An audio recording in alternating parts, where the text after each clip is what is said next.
Hello everyone, আজিও এটা recipe video লৈ আহিছো। এয়া মধুফুলেং শাক আৰু টেঙামৰা শাক আছে আৰু লগত আছে কণবিলাহী কেটেমান। এতিয়া মই মাছৰ জোল বনাম মধুফুলং শাকেৰে। এয়া কেৰাহীত তেল দিলো, তেলত দিছো অকনমান মিঠি গুটি।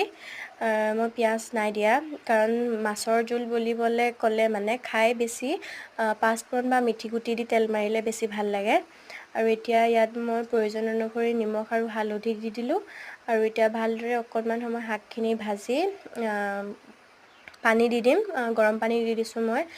প্ৰয়োজন অনুসৰি গৰম পানী দি দিছো আৰু এয়া শাক উতল আহি গ'ল আৰু উতল অহাৰ পাছতে ইয়াত মই যিখিনি মাছ মই ভাজি ৰাখিছিলো ইয়াত সেই মাছখিনি দি দিলো আৰু অকনমান সময় ৰাখি থৈছো 5 মিনিট সময়মান। ভালদৰে উতল অহাৰ পিছত হৈ গ'ল আমাৰ শাকৰ আঞ্জা আৰু এফালে আছে মাছৰ পেটু ভাজি আৰু ইয়াৰ মধুফুলং শাকেৰে মাছ আমাৰ ৰেডি হৈ গ'ল আৰু আছে লগত ভজা মাছ 2 পিচ। আৰু কেনেকুৱা পালে জনাব। আজি ভিডিওটো ইমানতে সামৰণি মাৰিছো। বাই।